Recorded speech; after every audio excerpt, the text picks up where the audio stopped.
jawab salam yang lemes. Ya, salam dijawab sing enak, sebab salam iku sesuatu doa ingkang sangat luar biasa. Assalamualaikum warahmatullahi wabarakatuh. Waalaikumsalam warahmatullahi ta'ala wabarakatuh. Ya aja teriak juga. Kue kayak takbir kang ning pinggir dalan monggo. Ya. Salam itu isinya doa. Kalau orang berdoa, maka sampaikan dengan suara yang indah, dengan suara yang baik, dengan sepenuh keikhlasan hati, supaya doanya sampai maring Gusti Allah. Assalamualaikum warahmatullahi wabarakatuh. Waalaikumsalam warahmatullahi wabarakatuh. Alhamdulillahi rabbil alamin. Wabihi nasta'in ala umurid dunya waddin. Wassalatu wassalamu ala sayyidina Muhammadin khatamin nabiyyin wa ala alihi wa sahbihi ajma'in, amma ba'du.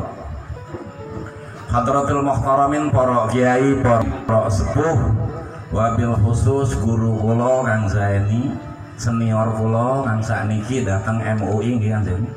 Dan kebetulan panjenengane ya jadi sesepuh wong NU babakan niki sakniki. Padahal kula bengian kenal kali Kang Zaini kula masih bujangan. Karena asring panggil kali bapak. Ingkang kula hormati pengurus Nahdlatul Ulama PC MWC Ranting sak Kabupaten Cirebon, wabil khusus Ranting Desa Gembongan. Ingkang kula hormati pemerintahan Kabupaten Cirebon, Kecamatan Babakan, Kelurahan Gembongan, Kang Carlin sahabat kula, rencang kula, padahal pernah ketemu tapi rada pangling mulai sebab lagi sing disit dereng dados lurah, dereng dados kuwu. Saniki sampun dados kuwu rada lemu ngoten lho. Ingkang kula banggakan sahabat-sahabat Ansor, Bansor, Fatayat, Muslimat, Ibnu, IPPNU, Pagar Nusa dan sadayane mawon. Dan ingkang kula mulyakan adik kula, sahabat kula, tapi kula nyebut adik kula, Sayyid Muhammad Toha bin Yahya atau kang disebut dengan Habib Toha. Sengaja tak geret-geret ning NU, ben baru NU kaya ngapa ngono lho. Ben aja dadi apa Habib sing Arabi tapi dadi Habib sing Jawani sebab Habib kowe patok ngoten. Alhamdulillah dalu menika kula sedaya saged kumpul, saged bermuajah datang satu majelis ingkang mulya, yaitu majelis Maulidur Rasul atau majelis muludan. Muludan niku napa sih? Lah mangke saderenge kula jelasaken muludan, saderenge kula ngomong tentang kebangsaan, kula badhe ngomong rumiyin. Pak, Bu, wau kula disebut niku Kiai Haji nggih. Kiai Haji kula niki sanes kiai, Bu. Kula sanes kiai. Kula ustad mawon nggih sanes. Kula niku namung tukang mancing. Tukang mancing sing seneng kali para kiai. Tukang mancing sing ngintil dateng para kiai. Dadi lamun disebut Kiai Haji apa ina sama iwa sumur ado-adoan. Sumur garing pisan ngoten lho. Mula pengriki kula boten badhe ngaos. Napa sebabe? Sebab sing aran ngaji niku makome makom kiai. Makome makom ustaz. Lah kula makome makom mancing, mulane saya tang riki ngobrol-ngobrol mawon nggih. Ngobrol-ngobrol mawon nggih Bu, Pak. Sing aran ngobrol bakal ngadeg kabeh, ayo sanggup le. Ngadeg sejam. Lah daripada jenengan sedaya sing ngadeg sejam masa kuat, bagian kula sing ngalahi kula sing jagong nggih Bu. Nggih, tersuwun. Alhamdulillah dalu menika kula saged kumpul sedaya, kumpul sareng-sareng datang majelis ingkang mulia, yaitu majelis Maulidur Rasul atau majelis muludan. Lah, ngapa sih muludanku? Wah, lamun dijelasaken niki kata sangat. Nek debat dalil-dalilan insyaallah menang kula. Bari wong sing ngomong muludan kowe bid'ah ngono lho. Insyaallah menang kula. Tapi ya eman-eman dalile. Dalil adalah kebenaran mutlak, kebenaran ingkang datang saking Gusti Allah, kebenaran ingkang datang saking Rasulullah. Toli digunakan hanya mung kanggo mujadalah atau tukaran karo model-model mengkanan. Ya eman-eman dalile ngoten lho. Sebab apa? Mengko nek dalile nggo tukaran tok, akhirnya panjenengan seneng tukaran. Muludane beli tukarane angger ngoten lho. Lah mula teng mriki kula badhe ngomong tentang sedikit maulid. Maulid niku napa? Maulid nek asal kata, bahasa dan segala macam insyaallah Kiai ini langkung paham. Tapi singaran maulid niku, maulid atau hikmah daripada maulid yang paling nyata adalah kita bersyukur. Bersyukur, kita bergembira. Bersyukur atas apa? Bersyukur atas kelahirannya Kanjeng Nabi Muhammad sallallahu alaihi wasallam. Bergembira atas kelahirannya Kanjeng Nabi Muhammad sallallahu alaihi wasallam. Nah, napa je sebabnya kudu bersyukur? Lo diwaca sejarah. Ketika lahirnya Kanjeng Nabi Muhammad niku umat makhluk langit lan bumi seneng kabeh. Seneng sedoyo, bergembira semua. Mau wonten setunggal sing boten seneng kelawan kelahirannya Kanjeng Nabi Muhammad, sinten iblis. Namun iblis sing boten seneng datang lahirnya Kanjeng Nabi Muhammad. Mula iblis niku pernah nangis dalam 4 perkara. Pertama, ketika dilaknat oleh Gusti Allah, iblis nangis. Kang kedua, iblis nangis ketika diusir sing swarga. Kang ketiga, iblis nangis ketika lahir Kanjeng Nabi Muhammad. Kang keempat, iblis nangis ketika turunnya surat Fatihah. Lah mula bakana uang beli seneng maulidan, ya jangan-jangan bature iblis kan batus mata. Sebab sing boten seneng datang lahir Kanjeng Nabi Muhammad adalah iblis. Jadi suwan sing hati-hati. Wis gampang sing kono pegang. Lah saniki teng mulutan sing diwaca apa? Tawasul. Ning tawasul sing diwaca apa? Fatihah. Iblis nangis ketika mudune Fatihah. Ya wis tambah nemene bae kun. Nah niku. Jadi gampang nek arepan dalil-dalilan. Sing sejarah niku ya dalil kok. Niku. Jadi bakana uang ngomong maulid bid'ah dan segala macam iku saking blingertiye arane ngoten lho. Hikmah daripada maulid ya luar biasa. Tadi apa kita bersyukur? Bersyukur atas kelahiran Kanjeng Nabi Muhammad. Bergembira atas kelahiran Kanjeng Nabi Muhammad. Kenapa? Karena dengan lahirnya Kanjeng Nabi Muhammad kita oleh nikmat iman Islam. Panjenengan ketika Pak Charlim nopo nyalon angsal disukani yatra mboten? Aneh. Disukani nggih? Kesuhun boten? Kesuhun dipilih boten? Nembe dipae duit ning Pak Charlim bae kesuhun sampai dipilih. Nggih kan? Toli kelingane sumur urip. Pengin dipae duit ning Pak Charlim engko lah bakal nyalon maning dipilih maning kan boten nggih? Lah saniki dipae duit ning Pak Charlim kesuhune seumur urip giliran dipae nikmat iman Islam toli dikesuhun. Kepriben sing makaten kok? Boten berterima kasih. Sedangkan nikmat iman Islam ini adalah nikmat kang sangat luar biasa. Nikmat kang menyelamatkan kita saking kehidupan kang boten karuan, bahkan menyelamatkan kita dari siksa api neraka. Toli panjenengan tidak berterima kasih datang Kanjeng Nabi Muhammad. Lah ditolong ngendi wudele ngoten lho. Niku. Mula panjenengan sedaya aja kegawalah karo kang model-model mengkonon. Sing hati-hati, sing hati-hati. Nggih. Niku. Kang ketua nek arep dalil-dalilan gampang. Apa? Dawuh Sayyidina Abu Bakar. Sayyidina Abu Bakar As-Siddiq dawuh, sapane wong sing membelanjakan 1 dirham untuk Maulidur Rasul, maka dia akan menjadi kawanku di surga nanti. Loh. Niku. Membelanjakan 1 dirham untuk Maulidur Rasul, dia akan menjadi kawanku di surga nanti. Apa Sayyidina Abu Bakar pasti mancing surga? Pasti. Apa sebabnya? Sebab sing menggaransi adalah Kanjeng Nabi. Satu, karena Sayyidina Abu Bakar adalah as-sabiqunal awwalin, orang yang dijamin masuk surganya. Salah satunya adalah Sayyidina Abu Bakar. Tapi kun kan Sayyidina Abu Bakar dudu Nabi hisko dingin. Jare Kanjeng Nabi Muhammad, "Sataftariqu ummati ala sab'ina wa thalathina firqah kulluhum finnar illa wahidah wa huwa ahlus sunnah wal jamaah." Wa ma huwa ahlus sunnah wal jamaah? Jare Rasulullah dawuh, "Ma ana alaihi wa ashabi." Ketika ada kata wa ashabi, itu artinya Kanjeng Nabi Muhammad memerintahkan kepada kita untuk juga percaya kepada para sahabat. Sayyidina Abu Bakar sahabat loh. Kalau arpan dipercaya kanon, bakal arpan dipercaya ning sahabat aja ngaku ahlu sunnah. Sekonon mawon de angel, nggih kan? Lah niku.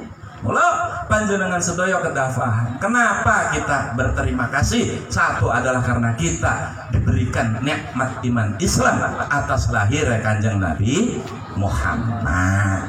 Niku. Jadi aja nganggo dalil-dalilan maning Kang Jene eman-eman dalile wis ngomong bae sing seneng lahir Kanjeng Nabi Muhammad iku iblis. Dadi pakana wong ngomong maulidan iku bid'ah, jangan-jangan ya kancane iblis wis konon bae. Ora angel. Itu.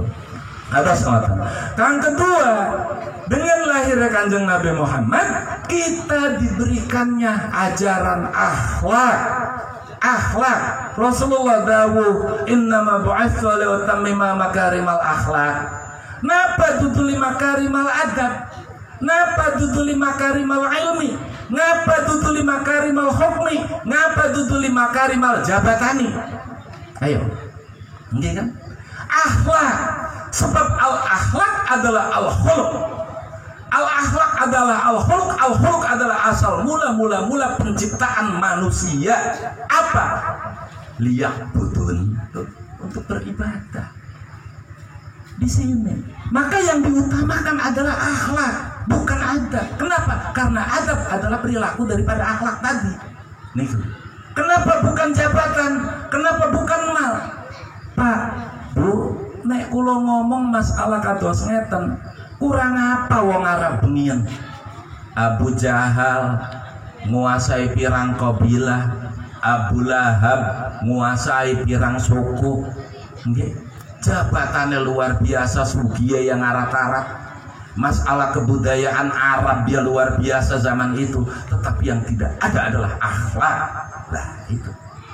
Dengan lahirnya Kanjeng Nabi Muhammad, diutusnya Kanjeng Nabi Muhammad, kita sedoyo diberikannya akhlak. Apa sebabnya? Sebab akhlak inilah yang membedakan antara manusia dengan binatang dan manusia dengan setan. Toli boten bersyukur si kepriben, boten bergembira si kepriben. Ya bergembira sih boleh, tapi yang nggak perlu begini begitu dan seterusnya. Lah ning ngendi ana wong bergembira tapi menang berikoten lho. Kira-kira ning ngendi? Lah wong tim sepak bola menang pe konvoy keliling kota. Nggih kan? Lah saniki diberikan iman Islam, diberikan akhlak. Ya, Kang sangat luar biasa. Toli ngomong saya bergembira, aku gembira loh gitu. Aku gembira loh dan menang bagi primen. Lah, perwujudan daripada rasa gembira, rasa syukur kita adalah adanya Maulidur Rasul. Itulah. Betul kata Kang Zaini. Kata Kang Zaini betul. Kita memperingati kelahiran Kanjeng Nabi Muhammad tiap hari, tidak harus bulan Maulid. Betul. Tapi aja maning unggal dina, wong unggal tahun bae angel. Ayo pada ngaku. Nggih kan? Logikanya apa mari mulutan sih kudu patungan dan segala macam ngoten kan? Lah niku. Lah iki logikane wong medhit sing kaya ngono lho. Apa kalem ning dawuh Sayyidina Abu Bakar, sapane wong sing belanjakan 1 dirham untuk Maulidur Rasul, maka dia akan menjadi kawanku di surga nanti. Lah kados niku. Nah, itu. Logikane wong medhit sing kados ngoten lho. Ana pengajian ning musala toli logika engkoe kudu patungan. Ngoten lho. Engkoe kudu logika wong medhit kowe kaya ngono niku. Apa sebab wong kiai ngaji ya beli ngarepaken amplop kok. Anak pengajian ning musola ya beli ngarepaken bangsa mengonon kok. Adapun kesadaran sebagai kemanusiaan yen anak kamu yang hormati. Kados ngoten lho. Jadi aja logika patungan dan segala macam. Kowe ngisin-isinaken, isin ning Sayyidina Utsman. Sayyidina Utsman isin Isinya apa? Sing nyerahkan seluruh harta untuk perjuangan Islam, untuk menghidupkan Islam. Lah sakniki kula mireng-mireng jarening Cirebon anak kowe. Sing ari anak pengajian tuling ngomongnya logika emang pae kudu patungan, kudu beratakan dan segala macam. Iki izin beli ning Sayyidina Utsman. Izin beli niku lho. Jadi jangan seperti itulah. Mari kita hidupkan semua. Sebab nopo? Kita diparingi nikmat iman Islam, diparingi akhlak yang membedakan antara setan kita dengan setan, kita dengan binatang. Itu sudah sangat luar biasa. Maka saatnya kita untuk mengabdikan diri untuk Islam, untuk syiar Islam. Lah Islam ini bukan kata Kang. Iya betul, Islam banyak. Betul, Islam banyak, ada ini, ada itu, ada ini, ada itu. Iya kan, mulanya Kanjeng Rasulullah dawuh 5 karimal akhlak dudu 5 karimal hukmi. Sebab apa? Rasulullah weruh Islam bakal macam-macam. Niku lho. Mulanya akhlak sing diutamakan. Apa sebabnya? Perbedaan pemahaman tentang hukum-hukum Islam pasti akan memunculkan friksi atau pertentangan. Maka di dalam pertentangan tersebut yang harus dikedepankan adalah akhlak. Terus ngoten lho. Coba lamun 5 karimal hukmi. Kayak rebutan orang Islam pada perang bae. Tapi dengan akhlak perbedaan bisa terjembatani. Lah niku. Di dalam persoalan akhlak ini kan, Pak, Bu, akhlak itu bukan hanya sebatas antara orang tua kepada anak kepada orang tua, murid kepada guru. Ya, bukan hanya sebatas itu. Tetapi yang paling utama adalah akhlak di dalam kehidupan sebagai manusia yang terorganisir dalam kehidupan bersama yang besar yang disebut dengan negara. Mulane nopo? Kita ya diajari. Apa ajarannya? Ati Allah wa ati ar-rasul wa ulul amri minkum. Sapa ulul amri? Ulul amri adalah pemerintahan yang sah secara hukum. Kados ngoten. Jadi aja sembarangan. Lah saniki niku wong Islam aneh, Kang. Pak, aneh. Aneh apa tukaran ora mari-mari. Itu loh. Nggih kan? Tentang asal mula-mula penciptaannya. Dan pertentangan semacam ini itu lebih banyak diakibatkan karena penafsiran Quran, penafsiran hadis yang hanya didasarkan pada kepentingan ego. Nah ini proses sami. Zaman saniki niku sami kados zaman pasca sedone Kanjeng Rasulullah. Apa? Islam pecah belah. Pasca sedone Kanjeng Rasulullah, Islam pecah belah. Pecah belah, Pak, Bu. Ana Islam apa? Qadariyah, ana Qadariyatul Ula, ana Murji'ah, ana Syiah, ana Khawarij, ana Mu'tazilah dan seterusnya. Itu semua akibat menafsirkan Quran hanya dengan logika kepentingan, dengan akal dan kepentingan belaka, sehingga akhirnya terjadi seperti itu. Teng Indonesia saat ini niku sami seniki niku. Ayat jihad kanggo dolanan, nggih kan? Ayat jihad satu ayat yang sangat mulia, yang sangat agung, enggo dolanan hanya karena kepentingan politik.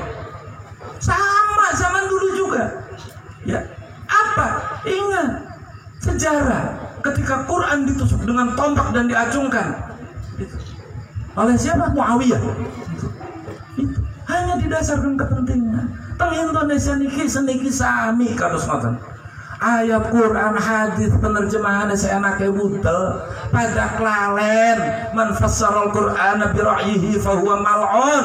Man fassara al-Qur'ana bi ra'yihi maq'adahu minan nar. Iku pada klalen. Gitu. Sopane wong sing nafsiri Quran hanya didasarkan dengan logika dan kepentingannya, mal'un, terlaknat. Dalam satu riwayat disebutkan man fassara al-Qur'ana bi ra'yihi maq'adahu minan nar. Sapane wong sing nafsiri Quran hanya kelawan dasar kepentingan lan logikane, maka itu adalah tempat baliknya adalah neraka. Itu tempat duduknya adalah neraka. Suwan sing hati-hati. Lah sakniki sami, Kang. Sami. Bocah nom didoktrini Kang beli karu-karuan. Ayat jihad godolanan. Akhlak sampai pada kehilangan akhlak di dalam akhlak kebangsaan, di dalam kehidupan berbangsa dan bernegara. Kelalen datang ati Allah wa ati Rasul wa ulul amri minkum. Nah sakniki kan aliran teng Indonesia macam-macam nggih, Kang. Macam-macam. Aliran utek-utek, aliran Kanjeng Dimas taat pribadi, aliran Gotoloco, lah semula macam-macam pokoknya. Sami sing ngaku nabi ya anak. Zaman pengingin Musailamah ngaku nabi. Sampai dadak-dadakan gonya ini Kanjeng Nabi Muhammad gawe ayat. Jarene disebut ayat apa? Alfilu malfil wa ma adraka malfil, niru-niru gitu. Lah itu. Lah saat ini kita Indonesia yang bisa nih sing ngaku nabi kata Ahmad Musaddiq yang ngaku nabi. Nggih kan? Ahmad Musaddiq ngaku nabi ngomongnya oli wahyu ning Bogor niku. Mulane wong Islam umat Kanjeng Nabi Muhammad sunah bulan puasa bukan mangan korma, tapi nek umat Ahmad Musaddiq sunah mangan tales gue. Kan oli wahyu ning Bogor. Gitu. Dan itu. Wonten nali malah teng Indonesia sing ngaku malaikat Jibril. Lia eten lho. Mula polisi paling hebat polisi Indonesia. Apa? Sing kawit nabi nganti malaikat bisa ditangkap kono lho. Lah ini akibat dari semacam itu. Lupa, kita banyak lupa. Maka betul ketika pertama kali Sayyidina Abu Bakar diangkat dengan melihat kondisi seperti itu, yang dilakukan pertama kali adalah memerangi kaum riddah, kaum yang murtad, kaum yang keluar dari ajaran Islam. Kenapa? Karena seperti itu. Penafsiran saya nak ketewek. Sami kados niku. Sami kados niku. Lah, inilah kemudian mengapa kita warga Nahdlatul Ulama harus tetap berpegang ngintil para kiai. Apa sebabnya? Sebab sing memahami, menguasai dan mengimani bahwa Al-Qur'an adalah al-haqqu min rabbik, adalah beliau. Apa jare Gusti Allah waliya'lamal ladzina utul ilma annahu al-haqqu min rabbik. Bukan ngoten, mulane ngintila ning wong kang duwe ilmu aja patuan bae. Ngintilah kayak model persoalan tahlil bid'alan segala macam, maulidan bid'alan segala macam, kipriben mereka nggak ngerti. Kita harus bersyukur. Apa antara lain yang paling bersyukur adalah kita urip ning zaman sekian. Kita urip di zaman sekarang. Kita hidup tidak di zamannya Rasulullah. Kita harus bersyukur. Apa sebabnya? Ning zamannya Rasulullah wonten Abu Jahal, wonten Abu Lahab. Lah kira-kira wong model kayak kita ki paling-paling ya lamun urip ning zamannya Rasulullah ki ya jadi pengikutnya Abu Jahal. Nauzubillah min dzalik. Kan itu. Maka kita harus bersyukur hidup di zaman sekarang, tetapi kita masih bisa bersyukur ya atas kelahiran Kanjeng Nabi Muhammad. Kados ngoten. Jadi aja bangsa golongan bid'ah mangkonon lah. Bokatan kota kualak-walik kalau berarti keter bae ngono lho. Niku. Nah, memakmurkan masjid dan segala macam itu semoga menjadi bentuk manifestasi rasa cinta kita kepada Kanjeng Nabi Muhammad sallallahu alaihi wasallam. Mengadakan maulid mudah-mudahan menjadi manifestasi, dianggap sebagai manifestasi atau bentuk rasa cinta kita kepada Kanjeng Nabi Muhammad, sehingga kita semua dengan mengadakan maulid menjadi wasilah untuk turunnya syafaatnya Kanjeng Rasulullah kepada kita semua. Amin. Itu kan ngoten. Jadi bicara maulid sih gampang sebenarnya. Tapi apa sing angel ning ngeyel kowe lho. Iku ngeyel.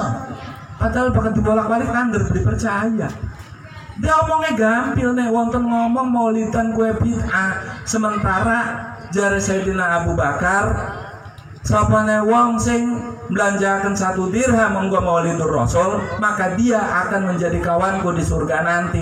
Toli anak sing ngomong bid'ah, takon anak sing ngomong bid'ah siapa? Si A, sira percaya si A apa percaya Sayyidina Abu Bakar? Konon bae wis.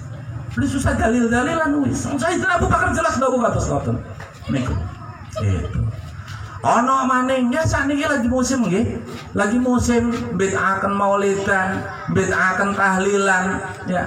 Ki tak kae weruh gelem ora jawabane nggo tahlilan.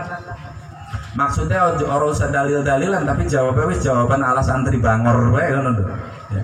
Apa? Tahlilan jarekah sebagian mereka mengatakan tahlilan kue bid'ah. Karena lo ya, apa? Tertolak lah. Ini kok. Jawaban jare Sayyidina Umar, doa dan sedekah wong urip kanggo wong mati ning hari pertama dikubur itu adalah merupakan hadiah bagi si mayit selama 3 hari ke depan. Doa dan sedekah wong urip kanggo si mayit untuk di hari ketiga itu adalah merupakan hadiah bagi si mayit selama 7 hari ke depan.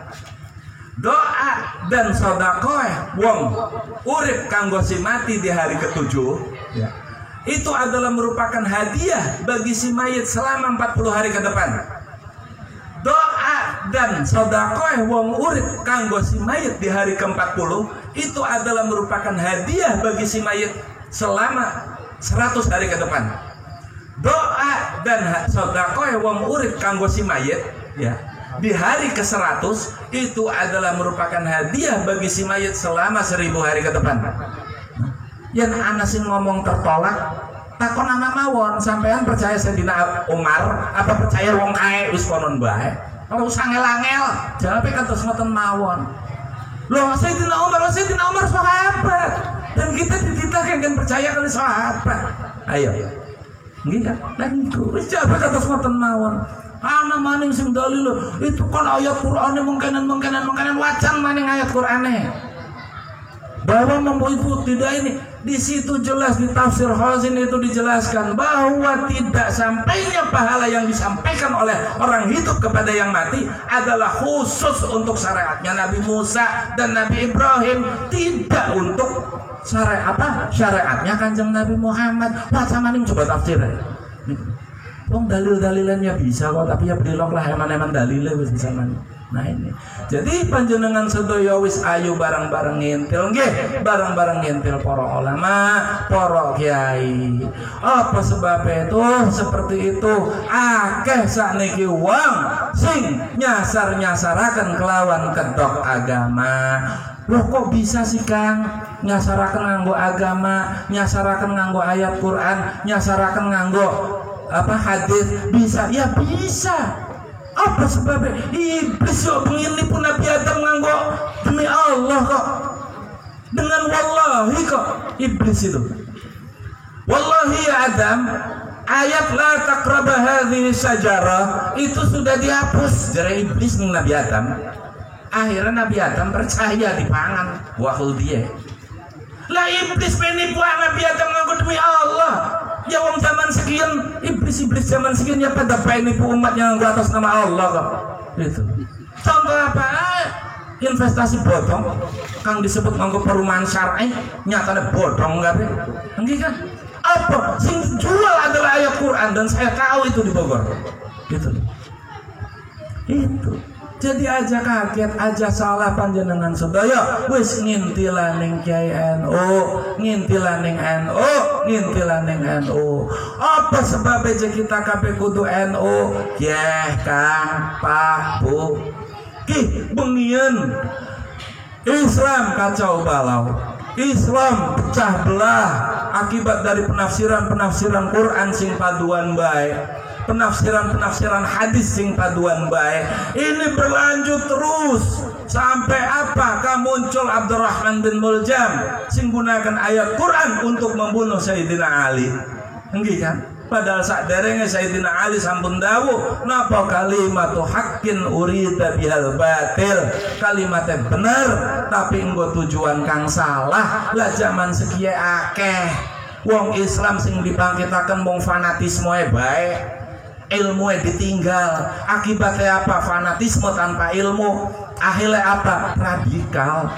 Sing beli pada karo dheweke di kafir-kafir, sing beli pada karo dheweke di musyrik-musyrik. Akibat apa? Akibat fanatik tanpa ilmu. Padahal betul capek wae ini apa? Kita itu dijadikan sebagai umat wasata, umat yang ada di tengah-tengah. Apa dawe Gusti Allah? Wa kadzalika ja'alnakum ummatan wasata. Kita itu dijadikan jadi umat yang di tengah-tengah. Lah NU niku kados ngoten. Kenapa NU menganut prinsip tawasul? Loh niku. Apa dasarnya kok? Wa kadzalika ja'alnakum ummatan wasata itu. Dasarnya niku. Bakal ditakoni ngapa JNU moderat kowe dalana. Sebab singaran wasata atau wasaton tengah-tengah itu adalah moderat. Ngiwe beli dengan ya beli aneh yang tengah-tengah. Itu. Nah, untuk tawasud ini butuh ilmu. Orang tidak akan bisa dia bersikap moderat, tidak bisa bersikap tawasud kalau tanpa ilmu. Itu. Mula apa? Bakal beli dua ilmu yang intilah di wong kang dua ilmu. Sapa? Al ulama utati. Niku lho. Lah niki. Mula panjenengan sedaya kedah paham. Keadaan kados ngoten kang wau niku Bu, Islam kacau balau, pecah belah, berlanjut terus sampai ke zaman tahun 99 Hijriah. Di tahun 99 Hijriah kekacauan makin parah. Uang saenake dewek nafsiraken hadis, nafsiraken Quran, ayat Quran sing dijukut sing cocok karo waduke dewek, sing beli cocok dibuang. Akhirnya kaya wong Yahudi, kaya wong Nasara. Siapa? Bakal sing beli cocok boten tinggi. Lah wong Nasara kados ngoten. Mulane Injil niku berubah. Injil niku berubah-ubah. Setiap tahun berubah. Injil niku kados ngoten. Taurat tidak terjaga. Kenapa? Karena yang diambil yang disukai saja, yang tidak disukai tidak diambil. Nah ini terjadi di dalam Islam pada saat itu. Sehingga akhirnya pada tahun 99 Hijriah Sayyid Ja'far Shadiq ya, itu datang kepada Khalifah Umar bin Abdul Aziz. Untuk apa? Untuk mengembalikan ajaran Islam yang sesungguhnya, mengembalikan ajaran Islam agar sesuai dengan apa yang diajarkan oleh Rasulullah Sallallahu Alaihi Wasallam. Maka temriku dikumpulkan pada tahun 99 Hijriah ulama-ulama ya, di bawah kepemimpinan Sayyid Ja'far Shadiq, di bawah pemerintahan Khalifah Umar bin Abdul Aziz. Perkumpulan ini kemudian termaktub di dalam kitab. Hasil perkumpulan termaktub di dalam kitab yang namanya Al-Maqalatul Islamiyyin, atau kumpulan dari makalah-makalah para ulama-ulama Islam pada saat itu. Di dalam ilmu tafsir wonten Syekh Ahmad At-Tabari, di dalam ilmu nahwu wonten Abul Aswad Ad-Duali, di dalam ilmu hadis, mustalah hadis kang seniki dikenal kali mustalah hadis wonten Syekh Abu Talhah, di dalam ilmu tauhid wonten Abdul Hasan Al-Asy'ari. Loh niku akhirnya berkumpul di situ memilah ilmu hadis, mana hadis yang dhaif, mana hadis sahih, mana mutawatir dan seterusnya. Di dalam ilmu tafsir juga Syekh Ahmad Tabari memilah mana yang benar, mana yang salah dan seterusnya. Di dalam ilmu tauhid wonten Abul Hasan Al-Asy'ari yang meluruskan kembali akidah Islam yang sesuai dengan ajaran Kanjeng Nabi Muhammad sallallahu alaihi wasallam. Nah, perkumpulan ini kemudian oleh Syekh Abul Hasan Al-Asy'ari dideklarasikan hadza harakatu ahlus sunnah wal jamaah. Ini adalah gerakan ahlus sunnah wal jamaah. Jadi lamun ana sing ngomong kembali kepada Quran dan hadis, takonana. Apa takonane? Ketinggalan kereta, bro, gitu loh. Sebab apa? Sing ngomong-ngomong kembali kepada Quran dan hadis itu terjadi berkiblat kepada siapa? Muhammad bin Abdul Wahab. Muhammad bin Abdul Wahab ini lahirnya tahun 300-an Hijriah. Dingin dia jadi. Ayo. Sedangkan kita tahun 99 Hijriah. Ngomong kembali kepada Quran dan Sunnah, kembali kepada Quran dan Sunnah, ditakoni Sunnah anak pira keter kok. Mereka itu keter. Sunnah anak piranya paling-paling urus Sunnah qauliyah berikut Sunnah fi'aliyah baik. Sunnah qauliyah sunnah sing diucapkan Kanjeng Nabi, sunnah fi'aliyah sunnah sing dilakoni Kanjeng Nabi. Waduh, ana sunnah takririyah. Ayo. Sunnah takririyah adalah sunnah yang tidak dilakukan oleh Kanjeng Nabi, tidak diucapkan oleh Kanjeng Nabi, dilakukan oleh sahabat dan dibenarkan oleh Kanjeng Nabi. Contoh gampang. Ya, mengko tak balik nang sejarah mana. Contoh, suatu ketika sahabat Bilal tes wudu. Tadi sholat 2 rakaat. Kanjeng Nabi uning. Kanjeng Nabi takon, "Ya Bilal, antum sholat apa?" Sahabat Bilal dawuh, jawab, "Kula sholat ba'da wudu." Kanjeng Nabi. Kanjeng Nabi ngomong apa? Benar. Tuh sunnah takririyah. Itu. Jadi sunnah takririyah adalah sunnah yang tidak dilakukan Kanjeng Nabi, tidak diucapkan Kanjeng Nabi, dilakukan oleh sahabat dan dibenarkan oleh Kanjeng Nabi. Contoh maning anak uang ngomong maulidan kue bid'ah, nggih. Maulidan bid'ah karena apa? Alasannya maulidan muji-muji Kanjeng Nabi kayak wong Kristen jenatalan dulu, ya. Tak jawab ya. Alasannya Kanjeng Nabi beli seneng dipuji, kan kada sematan. Ya, sahabat Zuhair bin Ka'ab suatu ketika, ya, lagi syairan, yang ada Zuhair bin Ka'ab niku seorang penyair. Syairan muji-muji Kanjeng Nabi kan luar biasa. Sahabat Zuhair beru, Kanjeng Nabi beli senang dipuji. Tapi sahabat Zuhair lagi syairan. Wow, wis lagi muji-muji Kanjeng Nabi wis. Tiba-tiba assalamualaikum Kanjeng Nabi rawuh. Assalamualaikum, waalaikumsalam wis gemetar. Sahabat Zuhair iki wis gemetar. Wedi karena weruh Kanjeng Nabi iki beli senang dipuji. Ikut. Beli senang dipuji. Lagi sing diwaca apa Zuhair? Kalau baca syair ya Rasulullah. Syair apa? Syair memuji tentang engkau wahai Rasulullah. Beri keringat ya sejagung-jagung saking wedi. Memuji panjenengan. Niki syair kula anu. Kanjeng Nabi jawabin apa? Teruskan ya Zuhair, bahkan dihadiahi selimut ning Kanjeng Nabi. Selimut kang lagi tinggoe. Dipercaya wacan kita be. Aja takon kita be bola ditewek. Apa sebabnya wis dipayu perlu masih takon kita be bae pegel boleh kowe. Itu. Bahkan diberikannya selimut kepada Zuhair sebagai hadiah. Ayo sorok ngomong maulidan bid'ah. Maka kula wani mengatakan bahwa maulid adalah sunnah. Buktinya apa? Zuhair yang memuji Rasulullah itu diberikannya hadiah.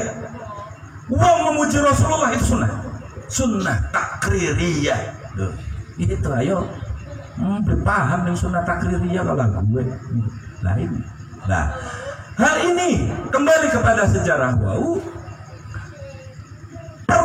Pergolakan semacam itu ditangkap oleh Sayyid Ja'far Shadiq yang kemudian bersama Khalifah Umar bin Abdul Aziz mengumpulkan para ulama untuk mengembalikan Islam yang sesungguhnya.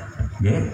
Lah, kita kudu weruh siapa Abul Hasan Al-As'ari, siapa Abul Aswad Ad-Du'ali, siapa Syekh Ahmad At-Tabari, siapa Syekh Abu Talha. Ini harus tahu. Mula kalau pengen ansor banser ki ngajari sehingga yang mengkononing masyarakat. Ngajari supaya aja kepaten obor, supaya aja kepaten obor. Ya kalau ceritakan tentang Syekh Ahmad Tabari, tentang Syekh Abu Talha, tentang Syekh Abul Aswad Ad-Du'ali, ya tawanya pesubuh monggo. Ya Kang, salah siji ya. Syekh Abul Aswad Ad-Du'ali waktu itu dipanggil oleh Khalifah Umar bin Abdul Aziz. Kenapa? Karena Quran angel macae. Itu dah. Quran angel macae. Sementara umat Islam semakin akeh sing pengen bisa maca Quran. Ya. Lah itu diundang. Ya Abul Aswad Ad-Du'ali, gawe anak ilmu sing kira-kira Quran bisa diwaca. Okay. Maka Abul Aswad Ad-Du'ali memberikan titik huruf tanda baca di dalam tulisan-tulisan Al-Quran yang pada saat zaman Rasulullah iki Quran tulisannya langkah titik. Ayo langkah harokate. Ayo bisa maca beli kira-kira. Iya kan? Artinya Quran ana titike, Quran ana harokate iku adalah zamane Abul Aswad Ad-Du'ali sawise zamane Kanjeng Rasulullah. Maka dikenallah apa kang disebut ilmu nahu. Mulane nopo Abul Aswad Ad-Du'ali dijuluki sebagai mudirrun nukil huruf, orang yang memberikan titik kepada huruf. Gitu. ngomong bid'ah, Qur'ane sampean seniki sing diwaca ya bid'ah gue. Apa zaman Kanjeng Nabi langkat ditike. Jadi aja mau sekedar ngomong bid'ah bae, kudu ngerti apa gue bid'ah. Betul. Ya. Yang kedua, Syekh Abu Talha di dalam ilmu tajwid. Karena Rasulullah tahu akeh wong maca Quran, tetapi Quran beli nyafaati malah justru nglaknati. Apa sebabnya? Sebab maca beli nganggo tajwid. Mulane napa? Abu Talha dipanggil oleh Umar bin Abdul Aziz untuk membuat ilmu kang disebut kemudian dengan ilmu tajwid. Itu lamun aja langka ilmu nahu, lamun langka ilmu tajwid, langka mantik, langka balaghah. Saniki kula badhe tanglet. Innallaha bari'um minal musyrikina wa rasulah. Ngapa dibaca lah? Ngapa tutu innallaha bari'um minal musyrikina wa rasulih. Ayo. Lah ini. Tolongan bakat warai mengkonon diomongnya ilmu nahwa, ilmu bid'ah kayak termaning bae. Gitu. Lah ini. Ayo, apa dibaca li? Apa dibaca lah, tutuli. Wis, kuan, kang paling gampang wis. Ya, man qala tahta sajarati batala wudu'uhu. Ayo benar beli. Man qala tahta sajarati batala wudu'uhu. Ayo benar beli. Ayo. Lamun langka ilmu nahwu, langka ilmu mantik, langka balaghah, kecer, langka saraf, ngerti gue. Bakal wong sing beli paham jawab apa-apaan cuma sekolah tahta sajarah butuh batal. Lalen bahwa qala yaqulu qala yaqilu qala yaqulu qaulan qala yaqilu qailulatan turuawan. Sapane wong sing turuawan ning sore witan ya batal butuhe kemengkono. Lah itu. Nah, itu lah. Lah ini hal ini kemudian resah, membuat resah, termasuk penyimpangan-penyimpangan dalam akidah. Sampai ada yang menyatakan bahwasannya Gusti Allah mudun dalam sepertiga malam dalam bentuk wong becanom rambutnya keriting ngarang bae kita. Sing dimaksud turun itu adalah rahmate, dudu wujudan kemudian ngaton becanom rambutnya keriting. Lah penyimpangan akidah semacam ini sehingga membawa Abul Hasan Al-Asy'ari untuk meluruskan persoalan akidah. Tuh kados ngoten. Siapa Abul Hasan Al-Asy'ari? Pak. Kenapa sanad NU sampean kudu paham supaya aja keter. Abul Hasan Al-Asy'ari duwe murid arane Syekh Abdul Karim. Syekh Abdul Karim duwe murid arane Syekh Abu Bakar. Syekh Abu Bakar duwe murid arane Syekh Imam Haramain. Syekh Imam Haramain duwe murid arane Abu Hamid Al-Ghazali. Abu Hamid Al-Ghazali duwe murid Al-Aufi. Al-Aufi duwe murid Al-Kharisi dan seterusnya. Ayo apal beli. Maka sanggup apa tak ngomong kabeh waca kabeh. Sebab tobako ana 17, sing sesiji tobako ana sing 40, ana sing 30, ana sing 17, ana sing 15, ana sing 20. Insyaallah kieu ini paham nggih. Niku sanad NU sing niku sing pernah ditulis kali apa PBNU niku. Nah itu. Wis tak singkat supaya jaketer. Dugi teng Indonesia.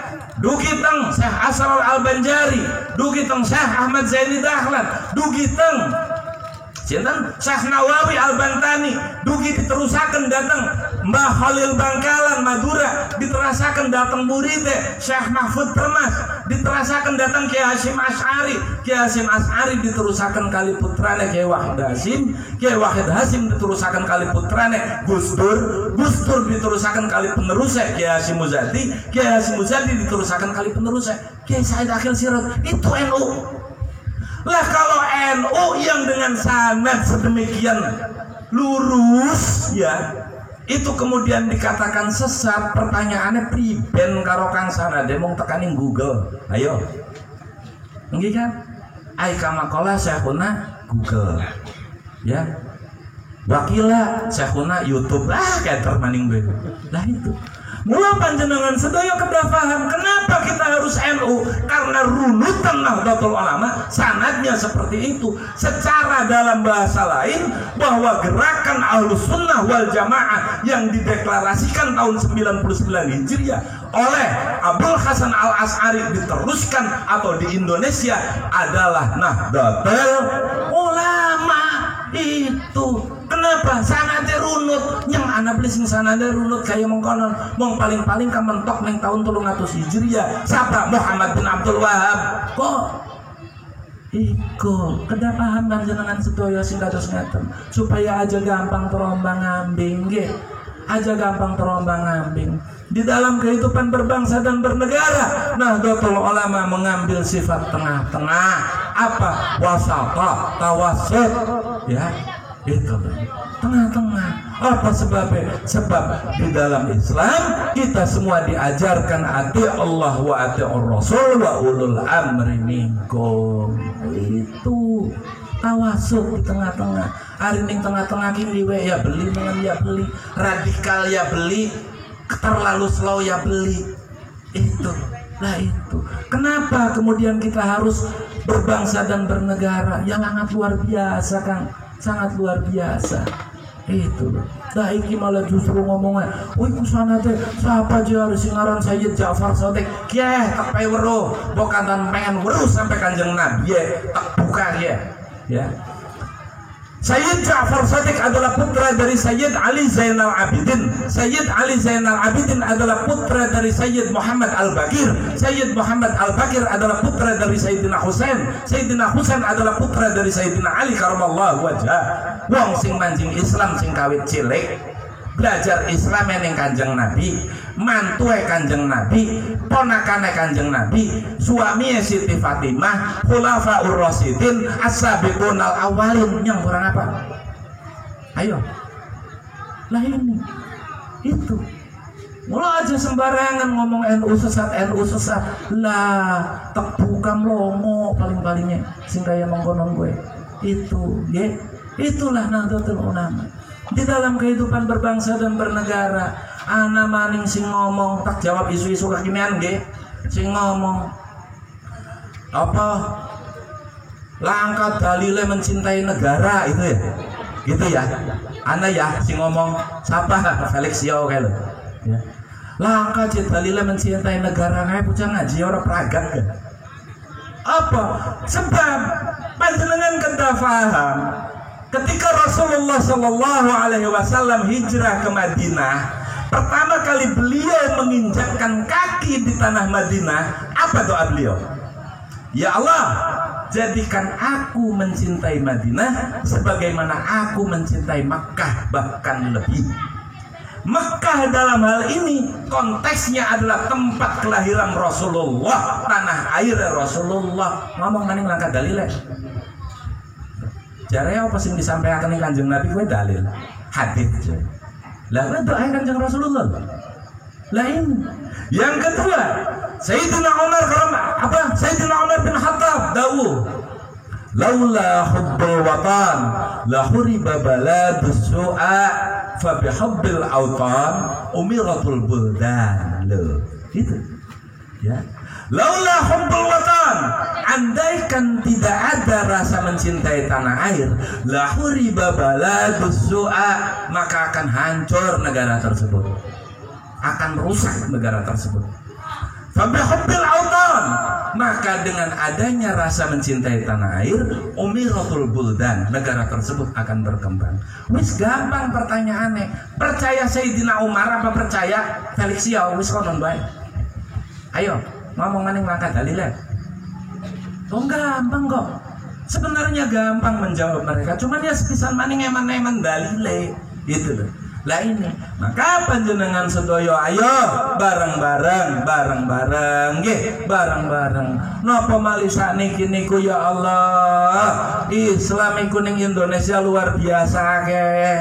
Maka masing-masing go nyerang negara ki nganggo agama kabeh iswe. Nggih kan?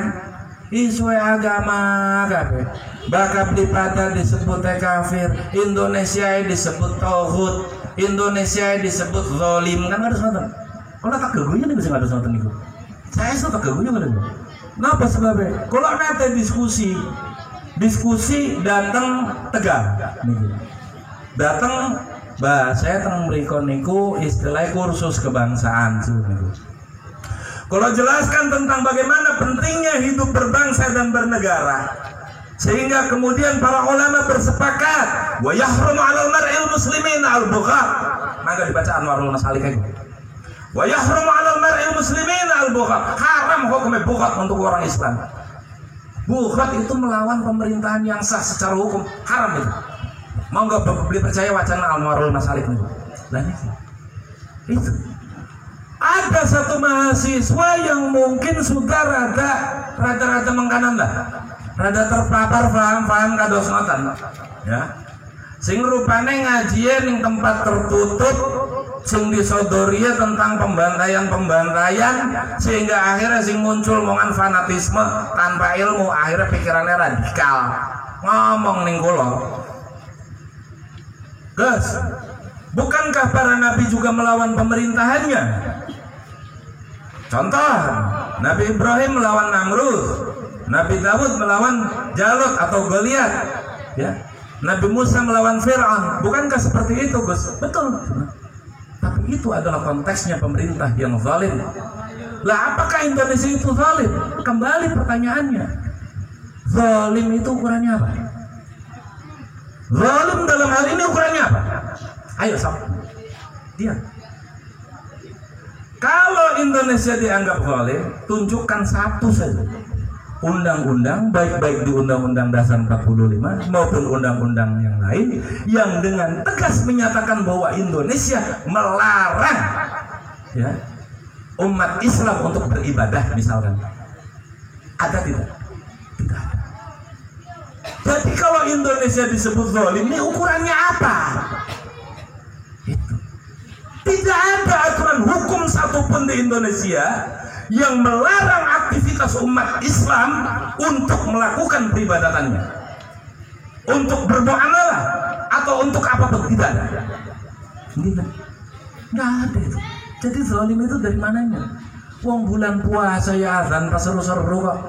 Nek bulan puasa apa nek zuhuran niku kan azan pak seru-seru. Nggih, menara masjid ya pak dhuwur-dhuwur. Nggih. Nek bulan puasa mulai 4:30 ngereng-ngereng unggal masjid ikut tadarusan. Nggih kan? Yang bu kaseten buah apa sing penting tadarusan. Ya berarti kok sing mancing surga kasete wonge beli. Itu. Lah itu. Wonge ya muga-muga lah, muga-muga sing nyetele ono bare sing rongokaken neng. Lah itu. Ada enggak larangan untuk itu semua? Wong tidak ada kok. Lalu disebut zalim itu dari mananya? Saya mau tanya. Dia. Lah ini akibat terpapar doktrin-doktrin semacam itu, akhirnya anak muda yang muncul hanya fanatisme tanpa ilmu. Ini bahaya. Mulanya apa? NU mengambil sikap tawassut dalam hal ini adalah semata-mata untuk menyelamatkan generasi Islam dari doktrin-doktrin semacam itu. Niku lho. Katakan nek kula tak bedar sejarahnya Habib Toha pernah ngomongkan ngobrol kula mlongo kayak gitu. Ya iya jadi mulane sing aran dadi Habib ku aja ngarabi. Sebab Habib niku patok. Habib niku patok. Nek patok niku menyesuaikan karo tanah kang arep dipatok kayak iki kan. Nek misale teng laut dipatoke jeng nganggo wesi, ya karaten ambruk mangke. Maka apa nganggo beton. Mulane Habib dari patok ke wong Pabuaran, ya aja dadi wong Arab, dadi wong Pabuaran. Ya, supaya patoknya kuat. Itu. Kayak kata sonten. Habib itu patok. Apa sebabnya jari Rasulullah? Setelah saya nanti yang akan menjadi patok di bumi adalah anak-anak keturunanku. Ya. Maka dari patok ya kudu bisa menyesuaikan diri kalau tanah kang arep dipatok kado sonten. Lah ini banyak hal-hal semacam itu. Apa malih nek kula ceritakan mengenai masalah kedatangan Islam yang dibawa oleh Syekh Ahmad Subakir yang berhadapan dengan Sang Hyang Ismoyo Jati. Wah, apa pada ngerti ya wong gembongan itu. Ini banyak kan? Banyak. Sekarang ini seolah-olah Islam seperti itu. Sehingga NU di dalam berislam kita tetap mengedepankan akhlakul karimah. Aja setitik-setitik kafir, setitik-setitik musyrik. Aduh ya Allah ya Rabbi, ana wong ngucapaken selamat Natal kafir. Allah, ana wong ngucapaken selamat Waisak Hindu. Aduh, akidah kok ukurannya cangkem. Wong al-al tekot di kuning hati kok. bukan hanya ucapan. Kalau akidah ukurannya mongan cangkem bae ya meneman temen lo, cilikan gitu. Itu. Tapi walaupun demikian panjenengan sedaya kedang hati-hati, sebab sebagian ulama yang membolehkan pengucapan selamat Natal dan selamat yang lain kepada umat lain itu semata-mata adalah kekhawatiran terganggunya akidah kalian bagi yang awam. Bakal kang kuat ya ora apa-apa. Bakal kang dikhawatirkan akan terganggu akidahnya, lebih baik jangan. Itu saja kok persoalannya. Itu loh. Lebih baik jangan. Kalau dikhawatirkan terganggu akidahnya, kalau tidak ya nggak apa-apa. Itu. Jadi persoalannya hanya di situ kok. Jadi aja main kafir baik. Sing beli kena iku adalah ngafir wong Islame dewek, kowe beli kena kowe. Itu, nggih, kados ngoten. Sejarah Indonesia, kita sebagai bangsa Indonesia, umat Islam Indonesia yang diajarkan ati Allah wa ati Rasul wa ulul amri minkum, maka kita harus mengedepankan akhlakul karimah di dalam kehidupan berbangsa dan bernegara. Apa sebabnya? Hubbul watan minal iman, laula hubbul watan la khuriba baladus su'a fa bi hubbil awtan umiratul buldan. Itu jelas loh. Jadi kita harus mencintai negeri ini. Untuk apa? Kang, maka panjenengan sedaya kedah faham teng sejarah. Nek kula bedar kenapa Nahdlatul Ulama sedemikian kuatnya di dalam mempertahankan negara kesatuan Republik Indonesia?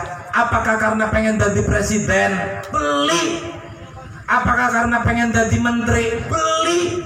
Apakah pengen jadi pejabat? Ora. Tetapi semata-mata adalah untuk tegaknya Islam di Indonesia. Untuk tegaknya Islam di Indonesia. Kang, panjenengan kedah paham. Nek bicara tentang Nahdlatul Ulama, iki beli cukup mong tahun 1926. Tidak cukup. Apa maning, tapi kan di Indonesia. Walaupun di Indonesia, sebab hakikatnya ketika kita bicara Nahdlatul Ulama, maka kita bicara Ahlus Sunnah wal Jamaah di Indonesia. Apa? Kita harus paham tentang perjuangan para ulama terdahulu di dalam mempertahankan akidah Ahlus Sunnah wal Jamaah, di dalam menyebarkan faham Ahlus Sunnah wal Jamaah di Indonesia. Minimal kita harus bicara dari tahun 1703. Ayo silakan. Paham boten Bu? Minimal harus dari tahun 1703 kan. 1703 terjadi perang santri atau yang disebut perang kedongdong. Perang yang terjadi di perbatasan antara Cirebon, Majalengka dan Indramayu. Kenapa? Orang mungkin dalam kesejarahan mengatakan bahwasannya itu karena Belanda mengetahui bahwa Sultan Hasanuddin yang notabene adalah keturunan ke-12 dari Mbah Syarif Hidayatullah masih hidup, padahal Belanda wis propagandae bahwa Sultan Hasanuddin sampun seda, padahal masih urip. Akhirnya ketahuan seperti itu. Belanda ngirim pasukan sing Jakarta, sing Bandung, nggo mateni Sultan Hasanuddin. Sing perang sapa? Ayo.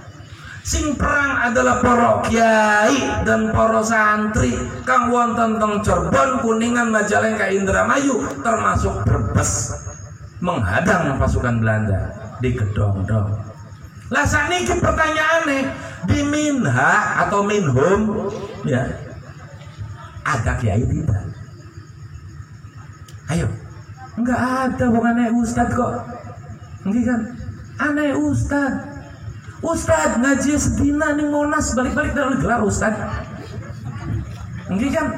Itu. Yang kedua, tahun 1803 sampai tahun 1833 terjadi perang Padri di Pagar Alam, Sumatera Barat. Siapa sing mimpin? Sing mimpin adalah sinten? Syekh Syahab, ya. Muhammad Syahab. Syekh Muhammad Syahab adalah mursyid Thariqah Naqsabandiyah. Loh kok kayak ngotak? Mungkin sebab salah satu daripada muridnya siapa? As-Sambasi itu.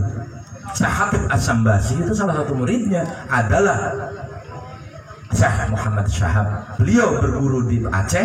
Guru di Acehnya adalah mursyid Thariqah Naqsabandiyah, murid daripada Syekh Khatib As-Sambasi yang orang Minangkabau. Ayo, pertanyaannya, di Minha ada Thariqah tidak?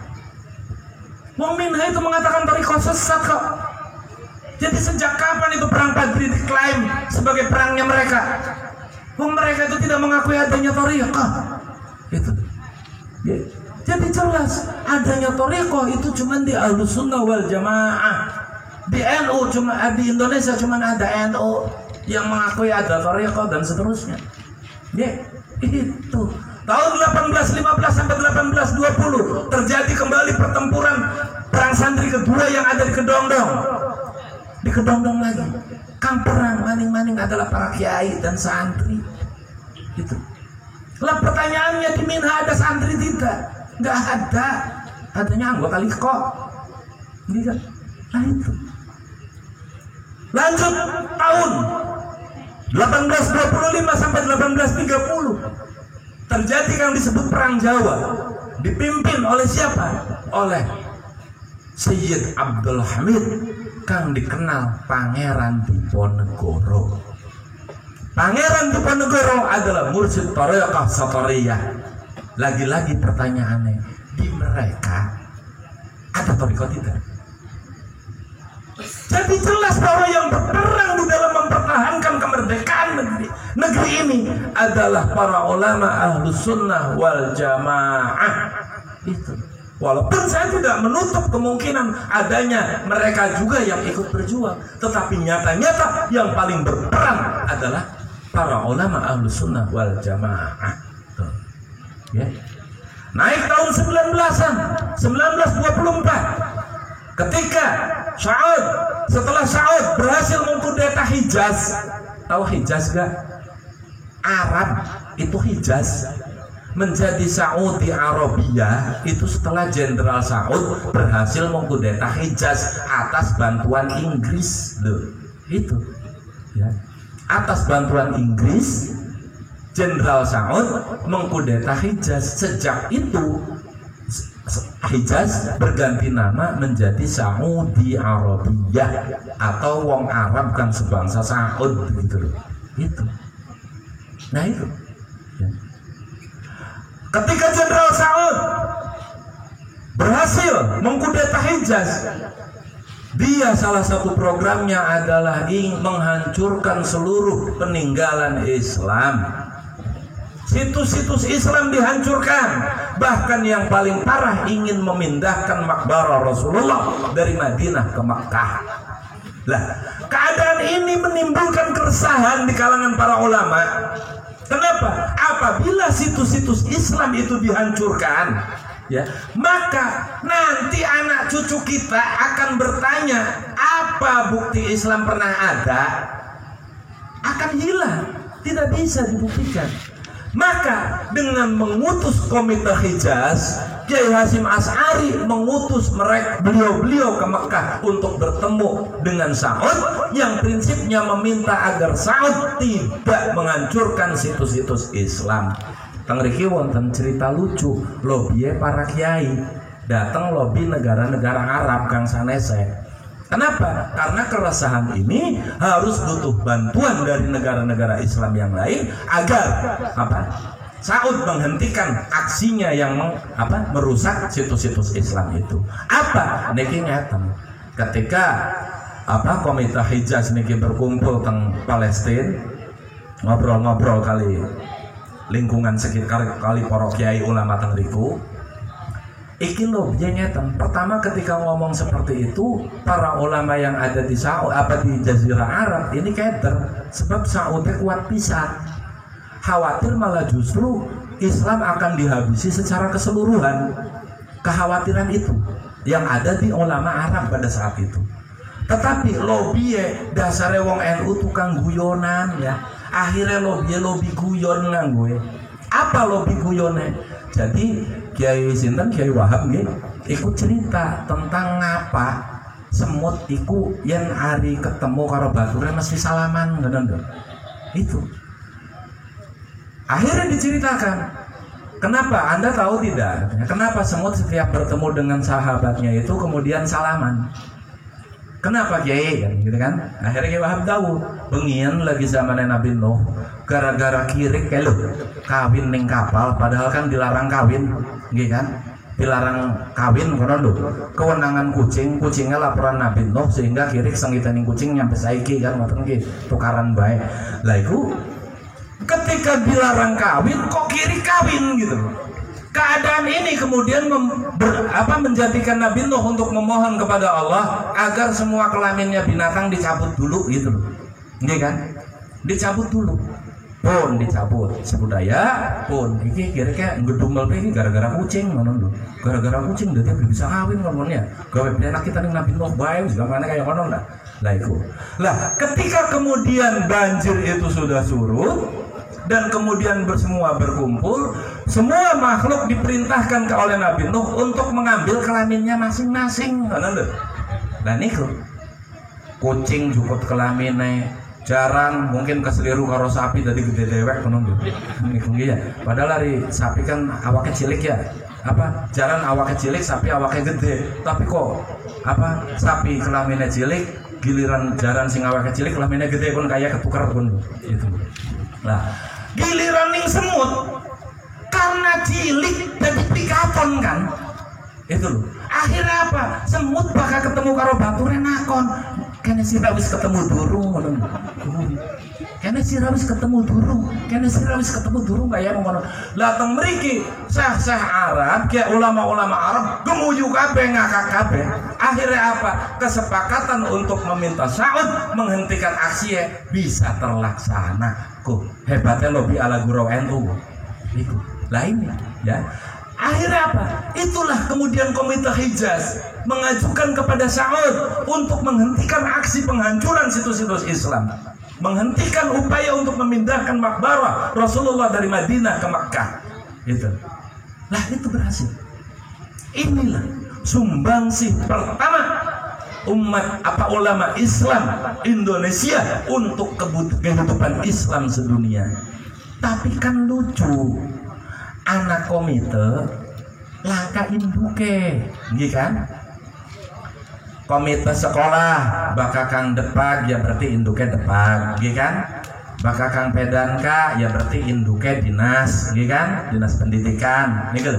Lah iki komite Hijaz, anak komite langka induke.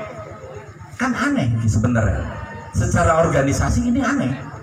Maka pada tahun 1926 didirikanlah Nahdlatul Ulama itu, yang antara lain adalah tujuannya adalah untuk mengembangkan Islam, dakwah Islam Ahlussunnah wal Jamaah di Indonesia.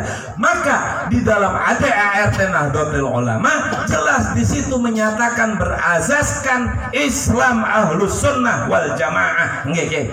Gitu. Sok coba Kang Sajene anak nih. Langka. Kula baca ADART SI kula waca. ADART SDI kula waca. ADART Muhammadiyah kula waca. Semua hanya berazaskan syariat Islam, tidak berazaskan syariat Islam Ahlussunnah wal Jamaah. Maka sah lamun kula ngomong representasi Ahlussunnah wal Jamaah di Indonesia adalah Nahdlatul Ulama. Ayo, apa sebabnya ngapa beli wani nyantum makan Ahlussunnah wal Jamaah? Lah niki kula diskusi kali tiang SI ya. Kita yang SI mengakui iya katanya itu tidak ada, katanya itu hanya bersyariat Islam saja. Lah ya pun salah itu. Harusnya dicantumkan Ahlussunnah wal Jamaah. Tuh harus cantum. Duh, itu. Lah, kemudian naik pada tahun 1900-an. 1934 berdiri Ansor Bansar. Ya. Ansor diseragami. Itu loh. Niku. Naik tahun 1943. Ya. Ketika kemudian muncul TKR BKR, ketika NU sudah memiliki Ansor yang berbasiskan kepada Hizbullah, pasukan Hizbullah yang kemudian akhirnya diteruskan oleh Bansar. Itu TKR BKR lahir tahun 43, Bansar lahir tahun 34. Maka TNI ku lebih Islam daripada Bansar. Jadi wajar bae lamun TNI nganggep Bansar itu adalah sedulur tua, kan Apa? Lahirnya lu dingin banser. Itu niku. Lah. Melebur. Para kiai, Nahdlatul Ulama ketika TKR PKR muncul memberikan masukan atau istilahnya mempersilahkan kepada pasukan Hizbullah yang ingin melanjutkan di ketentaraan. Ya. Maka sebagian Hizbullah masuk ke dalam TKR PKR wau. Mulai apa? Pasukan Siliwangi ya 80% Hizbullah yang melanjutkan di ketentaraan di Jawa Barat ini masuk ke dalam Siliwangi, pasukan Siliwangi. Gitu. Niku. Terjadilah kemudian perang tahun 1945 ketika Indonesia nembe diproklamasiakan bulan Agustus ya. Bulan September karena Jepang nyerah ning sekutu, Indonesia diproklamasiakan durung oleh pengakuan sing negara sejen. Sementara syarat untuk berdiri sebuah negara adalah pengakuan dari negara lain, Indonesia durung duwe. Sehingga apa? Dengan nyerah Jepang kepada Belanda, Indonesia yang notabene semula adalah jajahan Jepang menjadi wilayah tak bertuan. Dianggap di dalam hukum internasional adalah wilayah tak bertuan. Lah, apa mali propaganda Belanda ke dunia internasional yang menyatakan bahwa Indonesia sudah habis? Itu. Keadaan ini menimbulkan keresahan di tokoh elit tokoh nasional, termasuk kepada Bung Karno atau Soekarno. Sehingga apa? Soekarno mengirim utusannya untuk bertemu dengan Kiai Hasyim Asy'ari untuk meminta fatwa bagaimana hukum mempertahankan negeri ini. Negeri kang nembe merdeka ke hukumnya pripun kada do mempertahankan. Pangriki Kiai Hasyim Asy'ari mengumpulkan para ulama Jawa Madura untuk merumuskan bagaimana hukum mempertahankan negara ini. Disinilah muncul fatwa wajib hukumnya mempertahankan negara kesatuan Republik Indonesia kang disebut kelawan resolusi jihad. Loh. Dengan resolusi jihad kemudian terjadi pertempuran 10 November yang efeknya adalah membuka mata dunia bahwa Indonesia masih ada. Itu. Indonesia masih ada. Sehingga akhirnya apa? Terbuka mata dunia. Dari situ Palestina mengakui kemerdekaan Indonesia. Jadi sing mengakui kemerdekaan Indonesia itu Mesir pertama kali ya. Tapi Palestina kue salah. Sejarah nutupi ya. Apa sebabnya? Sebab khawatir bukan Indonesia bangkit kabeh bela Palestina. Kue mulanya sengaja ditutupi. Tuh. Lah, yang pertama kali mengakui kemerdekaan Indonesia adalah Palestina. Cuman karena Palestina sendiri pada saat itu menghadapi konflik dalam negeri, sehingga pengakuan Palestina tidak berefek atau kurang berefek. Yang jelas setelah Palestina baru kemudian Mesir mengakui kemerdekaan Indonesia. Gitu. Setelah itu baru pengakuan dari negara luar masuk. Sehingga ketika tahun 47-48 Belanda ingin melakukan agresi yang kedua gagal. Apa sebabnya? Indonesia wis diakui oleh negara luar bahwa Indonesia adalah sebuah negara merdeka. Mulane apa? 48 gagal. Artinya 45 dengan resolusi jihad 10 November tadi itu adalah bentuk pengakuan atau bentuk manifestasi integritas Indonesia sebagai sebuah negara di dalam kehidupan internasional. Kurang apa wong NU? Kurang apa Kiai NU? Jadi toli arep diurak-urak. Indonesia arep diurak-urak ning wong-wong kang anyar teka kang duweni akar sejarah ning negara kesatuan Indonesia. Nggih, toli sampeane pada nurut, pada meluan. Kula arep niru-niru ngomong kunyuk rada enak lho. Tapi ngam sebabnya kula sana sugih ya. Tapi wis bagian kunyuk kono. Tapi kunyuknya itu kunyuk binatang ya. Kunyuknya kunyuk singkatan. Apa kurang nyukuri ngono lho. Kurang nyukuri arane. Iku lho, ya. Disingkat maning ora saya. Itu, ya. Itu kurang nyukuri, kita kurang bersyukur atas sebuah negeri yang sangat luar biasa aman, atas sebuah negeri yang sangat luar biasa damai, atas sebuah negeri yang sedemikian tentram, yang bisa beribadah dengan bebas leluasa. Tole anggur-anggur arep diurak-urak ning wong kang anyar teka arane apa? Ku aja lah. Ya. Bisa aja belasak. Mungkin kalau disawati Kiai Zaini wah aja ngomong kasar, padahal sih gonep singkatan niku Kiai ngapunten niku singkatan. Dudu binatang dudu makian. Tapi kurang nyukuri, kita yang kurang bersyukur. Tahun 1948 pada bulan Januari terjadi perjanjian Renville. Perjanjian Renville ini adalah perjanjian yang terjadi antara Indonesia dengan Belanda, yang terjadi di kapal USS Renville, yang terjadi di Teluk Jakarta. Nah, di dalam hasil dari perjanjian Renville antara lain adalah dibentuknya Koninklijk Nederlands Indische Leger atau tentara pribumi yang bekerja untuk kerajaan Belanda, atau yang sering kita singkat dengan KNIL atau KNIL. Ini yang kedua adalah perjanjian Renville menghasilkan apa? Bahwa tentara Siliwangi harus keluar dari Bandung, dari Jawa Barat. Itu ya. Kenapa? Karena Belanda tahu Hizbullah yang notabene ada di Siliwangi adalah patriot-patriot yang tidak bisa ditawar untuk kemerdekaan negeri. Itu loh. Maka apa? Cara Belanda untuk kembali menguasai Jawa Barat, KNIL kongkon metu sing Jawa Barat.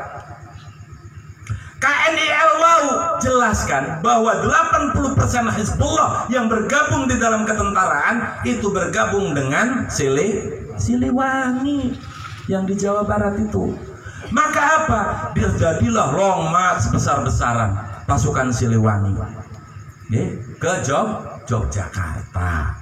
Lah di Jogja di perjalanan sebagian laskar Hizbullah, yang wong ari wong Hizbullah kan isi kiai ya, kiai guru ngaji apa kata lu itu otomatis spirit jaran kenteng lah gitu. Mulanya apa? Faham ini hanya siasat Belanda untuk mengosongkan Jawa Barat agar kembali bisa dikuasai oleh mereka. Maka sebagian daripada Hizbullah bertahan teng Cibimbing Kuningan, bertahan di Cibimbing. Lah, cuman karena KNIL itu adalah tentara Indonesia atau rakyat Indonesia sing dadi tentara Belanda, kang bekerja nggo kerajaan Belanda, maka jadilah Belanda pesek. Iya beli. Lah hari Belanda pesek otomatis angel bedakan nih dari pasukan Siliwangi. Apa pada peseknya pada irenge kono lho. Akhirnya apa? Nyusup teng markas Hizbullah kang wonten teng Cibimbing niki, ya. Kantong Cibimbing niki sangat mudah dengan mengatasnamakan saya Hizbullah dari Indramayu, saya Hizbullah dari Kerawang, saya Hizbullah dari Purwakarta dan seterusnya. Padahal mereka itu adalah Siliwangi. Apa? KNIL kan menyusup. Sehingga ketika markas Hizbullah di Cibimbing itu sudah diketahui, mereka laporan kepada Belanda. Maka apa? Diseranglah antara lain pasukan Belanda sing babakan. Pertempurannya terjadi teng pundi ka teng Cikesik kan. Niku, teng Cikesik. Teng apa? Ajimut kan. Mulane apa sing ngaran ning Bukit Ajimut niku? Kathah syuhada. Mulane nek panjenengan dolan ning Bukit Ajimut kirim Fatihah ya. Kirim Fatihah. Sebab itu adalah benteng pertahanan Hizbullah di dalam menghadapi serangan Belanda yang datang dari Cirebon dan Babakan Losari. Itu. Nah itu terjadi pembantaian besar-besaran oleh KNIL terhadap laskar Hizbullah atau pasukan Siliwangi yang ada di Cibimbing. Baru-baru kemarin ditemukan kuburan massal di Cibimbing, 49 kerangka Hizbullah ditemukan di Cibimbing, kuburan massal. Itu sinten Hizbullah? NU kan? Hizbullah pasukan NU itu. Dan ternyata betul Belanda hanya siasat untuk mengusir Siliwangi dari Jawa Barat hanya untuk kemudian apa?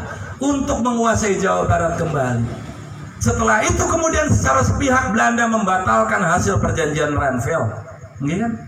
Sehingga Hizbullah atau Laskar Siliwangi harus kembali dari Jogja ke Jawa Barat.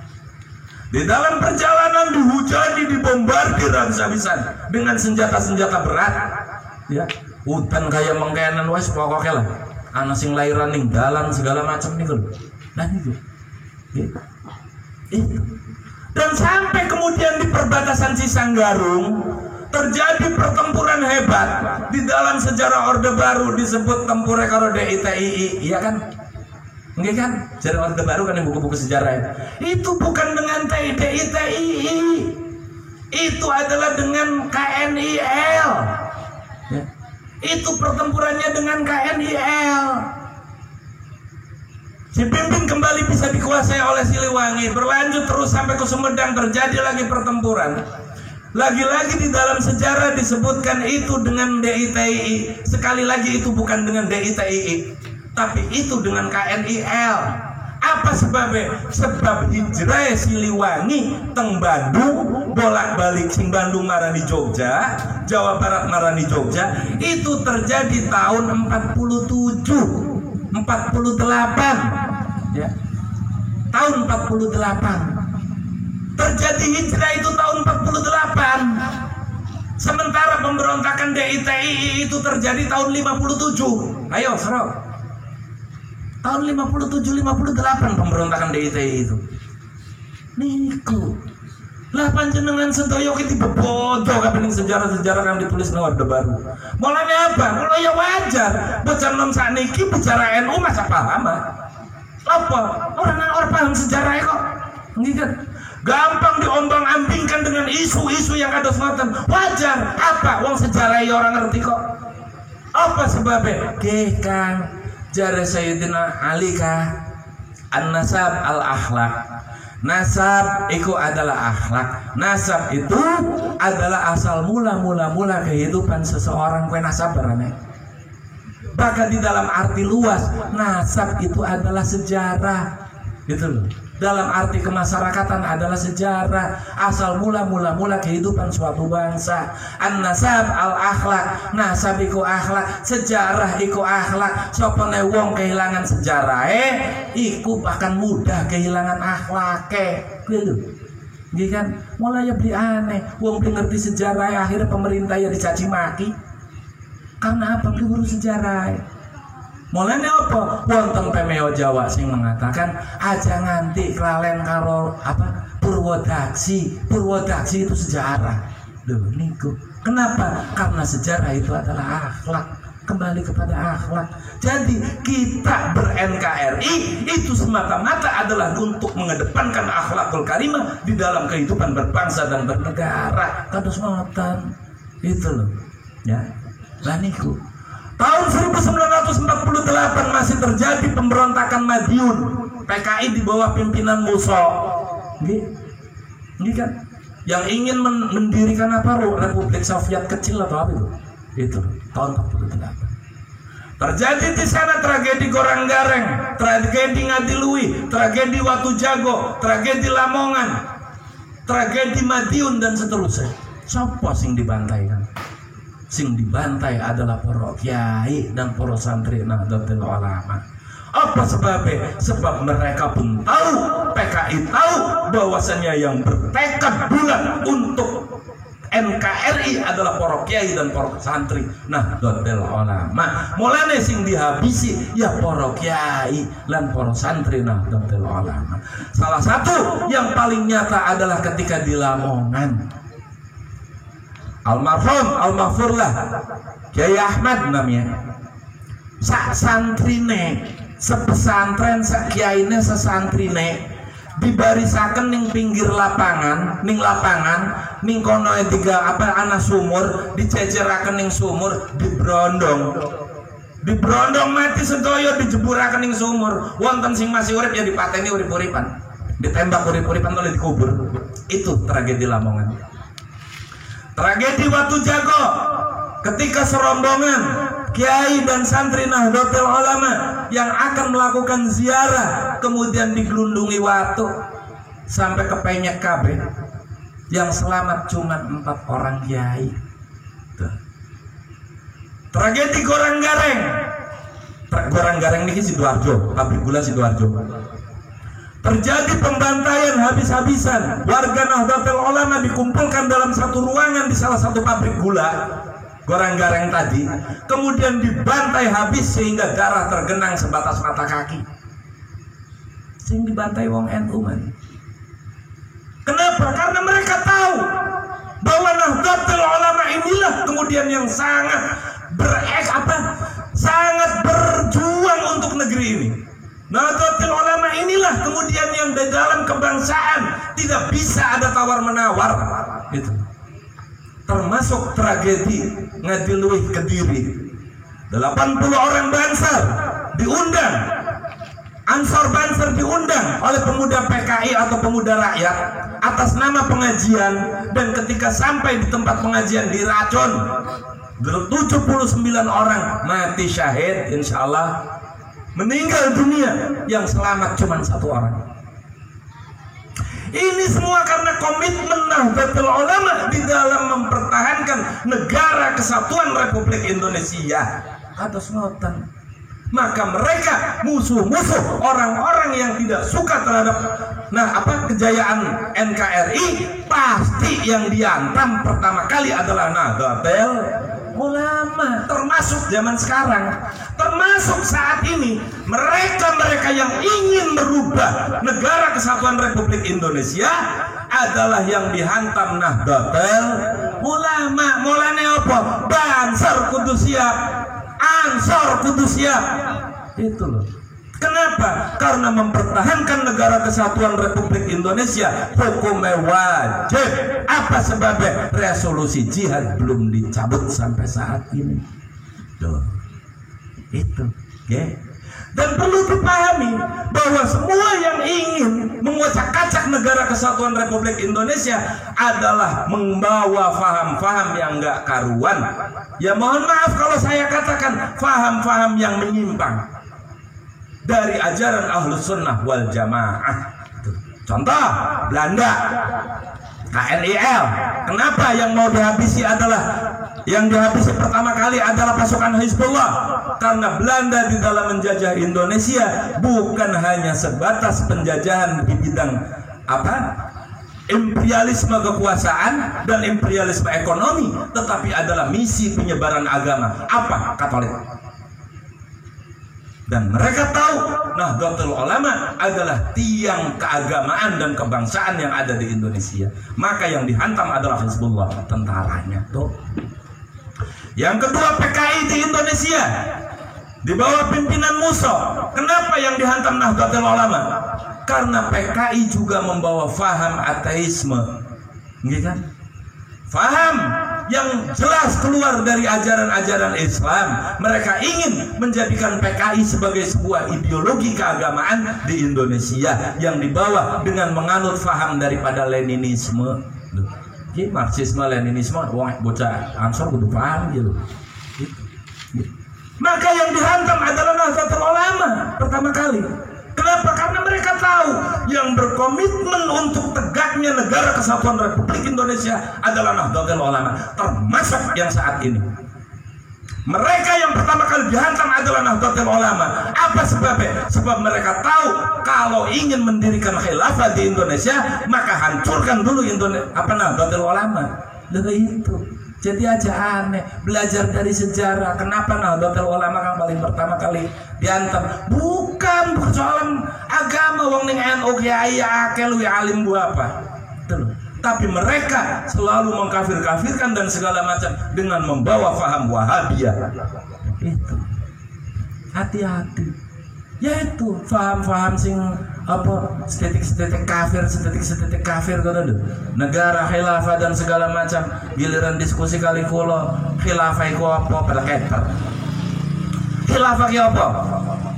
Definisi apa? Saya baca kurang lebih 1.500 buku tentang politik, tentang sistem negara. Tidak ada satupun yang menjelaskan tentang definisi sistem pemerintahan khilafah. Gak ada itu. Itu. Mereka berdalil bahwa karena Allah da'u inni ja'ilun fil ardi khalifah. Nah, konsep arti itu seperti apa? Kalau art itu harus menghilangkan sekat-sekat antar bangsa.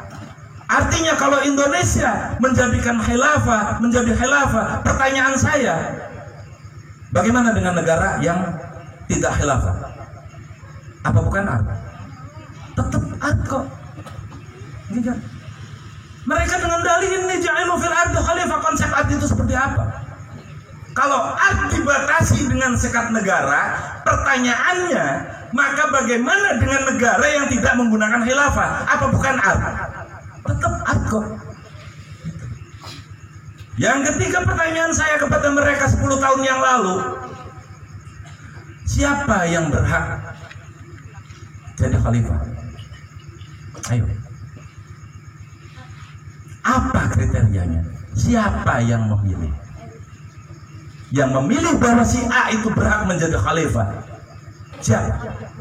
Mereka jawab ahlul halli wal aqdi. Oke, ahlul halli wal aqdi tidak terikat secara struktural organisasi, tetapi terikat secara moral, sistem moral. Pertanyaannya, sistem moral siapa yang mau dipakai? Sementara Islam terbagi 73 golongan. Paling-palingnya perang saudara. Mau rebutan pengimaman masjid pertukaran kok. Gitu kan? Pengimaman masjid, rebutan pengimaman masjid pada tukaran, apa mending rebutan tentang masalah sistem. Itu. Paling perang saudara itu. Yang selanjutnya pertanyaannya kulo, kalau Indonesia menggunakan sistem khilafah, siapa yang akan memimpin Indonesia? Imam kah? Atau khalifah? Kalau imam, berarti Indonesia akan menjadi negara yang terkontrol oleh negara di mana khalifah itu berada. Artinya Indonesia bukan menjadi negara yang mandiri, artinya Indonesia mengkhianati perjuangan para pahlawannya. Itu. Gitu. Sedangkan perjuangan tadi sambung kalau ceritakan berdarah-darah bahwa negeri ini berdiri di atas tumpukan tulang dan darah para pahlawan. Itu pengkhianatan terhadap beliau-beliau. Yang selanjutnya pertanyaannya kulo, apakah jika Indonesia menjadi khilafah, menggunakan sistem khilafah, apakah Indonesia kemudian akan menjadi lebih baik, lebih makmur? Apakah ada jaminan untuk itu? Wong sama-sama tidak ada jaminan kok. Tidak ada yang bisa berani menjamin. Kan? Kalau memang tidak bisa ada jaminan untuk Indonesia menjadi lebih baik dan segala macam, maka lebih baik gunakan sistem yang ada yang sudah jelas-jelas bisa mempersatukan negeri ini. Apa? Demokrasi Pancasila. Itu. Dan pertanyaan pula selanjutnya, sebutkan satu saja negara yang menggunakan sistem khilafah. Ada tidak? Mereka jawab Turki Utsmani. Capek siapa? Wong kulo ya maca kok konstitusi Turki Utsmani. Tidak ada di situ sebutan sistem khilafah. Tidak ada itu. Itu hanya klaim. Artinya kalau tidak ada negara yang menggunakan sistem khilafah, Indonesia akan dijadikan kelinci percobaan oleh mereka. Kan purun sampean. Panjenengan pada purun dan dia akan kelinci percobaan. Aja gelem Kang, aja gelem. Sudahlah, Indonesia sebuah negeri yang damai, Indonesia sebuah negeri yang aman, Indonesia sebuah negeri yang diberkati oleh Allah. Maka mari kita pertahankan, mari kita tegakkan kedaulatan negara kesatuan Republik Indonesia. Itulah apa sebabnya NKRI harga mati. NKRI harga mati bukan hanya sebatas doktrin politik. NKRI harga mati bukan hanya sebatas doktrin keagamaan. Tetapi yang paling penting NKRI harga mati adalah untuk tegaknya syariat Islam di Indonesia. Untuk apa? Untuk menciptakan keamanan, kedamaian, ketentraman di negara kesatuan Republik Indonesia. Untuk apa? Li'a'la kalimatillah di bumi Indonesia. Kados ngoten. Apa sebabnya? Sebab Islam iki agama dakwah. Dakwah iki wajib hukumnya kanggo umat Islam. Apa? Balighu anni walau ayah. Nggih kan? Wajib hukumnya. Lah saniki dakwah bisa berjalan. Syaratnya apa? Syaratnya anane keamanan, kedamaian, ketentraman di tengah masyarakat. Nek masyarakatnya orang damai, masyarakatnya perang, kira-kira dakwah bisa jalan orang? Nggak bakalan bisa itu. Nggak bakalan bisa. Contoh, kita sudah banyak melihat bagaimana di Afghanistan seorang khatib sedang khutbah Jum'ah, khutbah durung pragat ditembak mati. Khutbah di pragat sholat Jum'atnya bubar. Apa mongkonon singaran penegakan syariat? Neng Pakistan seorang khatib lagi dakwah dibom mati, khutbah di pragat Jum'atnya bubar.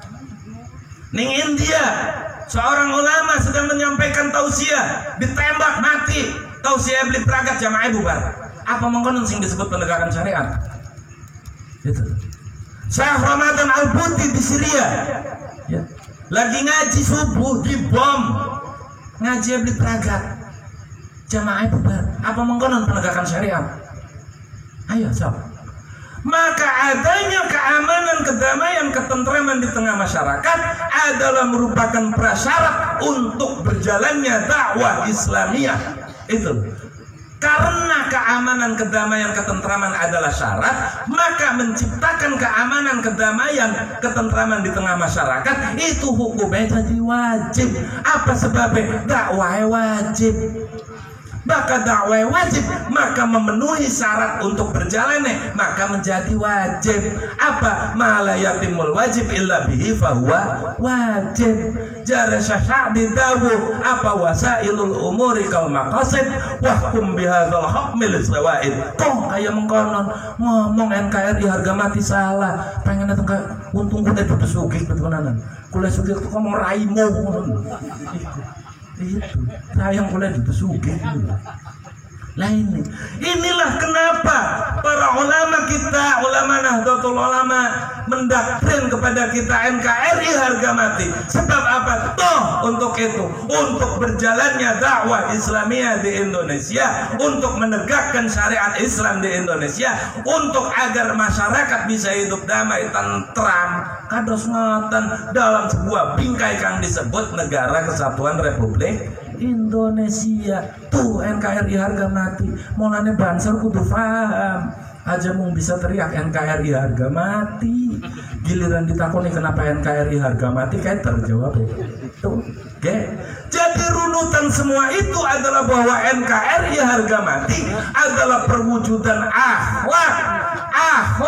akhlak di dalam kehidupan berbangsa dan bernegara untuk mewujudkan Islam rahmatan lil alamin di bumi Indonesia. Kados ngoten. Jadi runut sing mau runut belah balikan akhlak maning ya. Apa jarane kebangsaan ya tak jelasakannya kayak mengkene supaya paham bahwa singaran akhlak itu dudu mung sekedar anak ning wong tua, murid ning guru dan seterusnya, tetapi di dalam konteks kehidupan yang lebih luas, di dalam bingkai negara itu adalah akhlak di dalam kehidupan berbangsa dan bernegara. Ati Allah wa ati Rasul wa ulul amri minkum. Tuh kados ngoten. Kayak gitu kan. Ya, Beb. Ya Beb ya. Nanti kita ngobrol lagi, Beb. Tuh kados ngoten. Ya, jadi aja ke bebodo nggih. Mulai sakniki aja ke bebodo kelawan wong-wong kang jual-jual ayat agama, jual-jual ayat Quran, jual-jual agama untuk kepentingan wetenge. Aja ke bebodo. Apa sebabnya sing kelingan?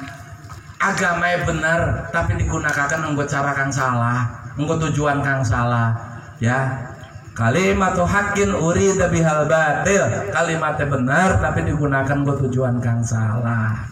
Itu lu kados ngoten. Maka panjenengan sedaya yo kita berislam dengan riang gembira nggih. Kita jangan menampilkan wajah Islam yang menakutkan. Kita harus menampilkan Islam dengan wajah yang senyum, dengan wajah tersenyum, dengan wajah yang indah. Karena Islam itu indah, Islam itu indah. Mari kita berislam dengan sukacita, mari berislam dengan riang gembira, mari berislam dengan apa? Bersemangat, ya, bersemangat, bersukacita. Apa sebabnya? Sebab Gusti Allah ki maha asyik. Gusti Allah itu maha asyik. Ana sing ngomong ning kula, sampeyan ngomong senake dewek bae. Gusti Allah maha asyik ning Asmaul Husna langka. Sejak kapan Gusti Allah dibatasi Asmaul Husna? Lah menunggu Gusti Allah dibatasi mongan 99, Gusti Allah terbatas sarane. Bakal terbatas berarti Gusti Allah di maha luas. Bakal di maha luas berarti Gusti Allah di mukhalafah lil hawadits. Lah, para ulama nulisnya 99 itu tuh berarti Gusti Allah terbatas nih 99. Tetapi karena otak kemampuan otaknya manusia enggo menerjemahkan atau mengejawantahkan sifatnya Allah bangan 90 sanga. Apa wong 90 sanga lebih kuat kalau gue itu. Jadi itu bukan keterbatasan Allah, tetapi adalah keterbatasan otak kita di dalam menerjemahkan sifat-sifatnya Gusti Allah. Dan dia aja lo ngomong aja batasi Gusti Allah karo 90 sanga. Artinya Gusti Allah terbatas ngoe. Bakal terbatas artinya Gusti Allah di mukhalafah lil hawadits. Mulane apa? Gusti Allah apa? Maha asik wis. Mari kita berislam dengan riang gembira. Gusti Allah maha asik. Mari berislam dengan sukacita. Nggih, jangan tampilkan wajah Islam yang menakutkan. Mulai saat ini mari kita tampilkan wajah Islam yang penuh senyum. Nggih, kula akhiri kula ngaturaken cekap, kula nyuwun agungipun pangapunten bilih wonten kata-kata ingkang salah, bilih kula nyuwun agungipun pangapunten bilih wonten sampun lisan. Kula ngaturaken terima kasih khususipun kali Kang Jajak nggih selaku ketua panitia mushola al-islah nggih. Kalau ngaturaken matur kesuwun sangat, monggo diterasaken iki tanah